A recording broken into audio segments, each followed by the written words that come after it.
খাতার পাতায় এক কোণে গুণিতক, মাঝে নাম, রোল নম্বর, শ্রেণী।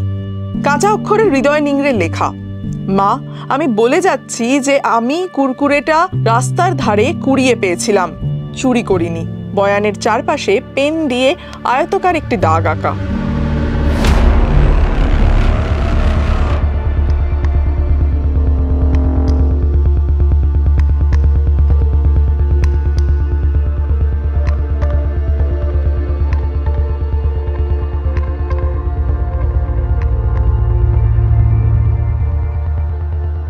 সমাজ মাধ্যমে ভাইরাল, যা নিয়ে নানান জনের নানান মন্তব্য করছেন।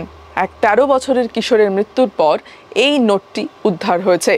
পাড়ার দোকান থেকে চিপসের প্যাকেট চুরির অভিযোগ উঠেছিল বাকুলদা উচ্চ বিদ্যালয়ের 7ম শ্রেণীর পড়ুয়ার বিরুদ্ধে।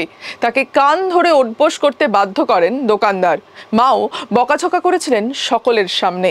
তারপরেই সব শেষ। কীটনাশক খেয়ে আত্মহত্যা করে ওই কিশোর। কেন এমন চরম পরিণতির দিকে এগিয়ে গেল কিশোরটি? Psychological impact of the incidents সেটা কিন্তু ইগনোর করার মতো নয়। সেটা অনেক সেন্সিবলি বা সেন্সিটিভলি অ্যাড্রেস করা দরকার। ইনফ্যাক্ট এই বয়ঃসন্ধির বাচ্চাদেরকে একটু অন্যভাবে ডিল করা দরকার। পানিশমেন্ট মানেই কি চড়চাপাটি মারা বা ফাঁসি দেওয়া বা এরকম কিছু? পানিশমেন্ট তো ফিডব্যাক থেকেও শুরু হতে পারে, প্লেন অ্যান্ড সিম্পল ফিডব্যাক থেকেও শুরু হতে পারে, বা আমি তাকে ব্যাপারটা ঘুরিয়ে বুঝিয়ে দিলাম, তার থেকেও তো শুরু হতে পারে। এই ঝট করে ফিজিক্যালি অ্যাটাক করা বা একটা সোশ্যাল জাজমেন্ট দিয়ে দেওয়া, এটা আমাদের সকলের মধ্যেই কম বেশি টেন্ডেন্সি আছে, এবং সেটা বাচ্চাটা প্রথম দিকে সেটাই ফেস করেছে। চুরি তো একটা খুব মানে নেগেটিভ কনোটেশন, এবং যখন তুমি শিওর নও তখন তুমি বলবে কেন? এবং যদি তুমি শিওর হও তাহলে সেটাও বলার অনেক ধরন আছে। আমি একটা ঝট করে একজনকে একটা প্রচণ্ড নেগেটিভ কমেন্ট কেন করে দেবো? আমরা করি, কিন্তু মানে রাস্তাঘাটে এটা খুব একটা আনকমন ঘটনা নয়। আমি সেই জায়গাটাতে মানুষকে আরেকটু সচেতন হতে এবং সেন্সিবল হতে বলছি, যে আমি ঝট করে একটা জাজমেন্ট, একটা ওপিনিয়ন, একটা মতামত, একটা অ্যাড্রেসাল করে দিলাম, এবং সেটা প্রত্যেকটা জিনিসেরই কিন্তু একটা ইম্প্যাক্ট আছে। আমি যাকে বললাম তার কি ইম্প্যাক্ট হলো সেটাও একটা কনসিডার করার বিষয় আছে। মানে আমার বলার ভাগ আমি বলে দিলাম, এটা কখনোই নয়। হ্যাঁ, এবং চুরিটা তো একটা বিশেষ বদনাম। যে কোনো লোকে, সে যদি সেটা না করে থাকে, তাকে যদি সেই বদনামটা নিতে হয়, সেটা হোয়াট এভার ইট ইজ। পরীক্ষার হলের চিটিংও তো একটা টাইপের চুরি, এবং যে বাচ্চা করেনি তাকে যদি সেটা বারবার করে বলা হয়, সেটা তো তার জন্য যথেষ্ট আনকমফোর্টেবল। মায়ের সঙ্গে সন্তানের নারীর টান, সন্তানের ভালো মন্দের ভাগিদার মা। চিঠির শুরু মাকে দিয়েই। তবে চিঠি কেন? আমি তাহলে পয়সা নিয়ে নিন, এখন আমার সন্তানকে গালে একটা হালকা করে একটু জন্মজমি পরের জিনিসে হাত দিয়েছে, কোনো পড়েছিল যদি, আর সেই মধ্যে হাতে বলে দাও যে কাকুকে কাঁধ ধরে, যে কাকু তোমার কুরকুরটা গুড়ে নিয়ে যাবো, আমার ভুল হয়ে গেছে, দিয়ে দিলে ভালো হতো। এইটুকু বলে আমি সন্তানকে বাড়ি নিয়ে চলে এসেছি। ওর মধ্যে যে অতটা যে ওরা যে সেখানে চোর চোর করে যে খেতে যে শাসন করেছে, আমি তাতে জানিই না।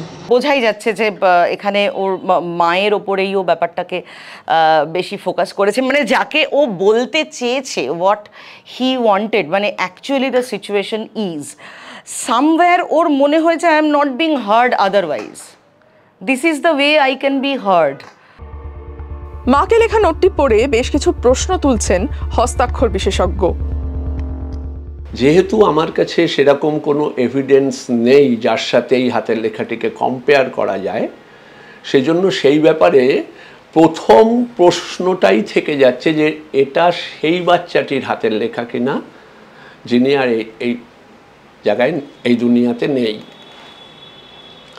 দ্বিতীয় হচ্ছে, যদি আপনি হাতের লেখাটা নিজস্বভাবে দেখেন, আমরা আত্মহত্যা করার সময় যদি কেউ নোট লেখে সেটাকে সুইসাইড নোট বলা হয়।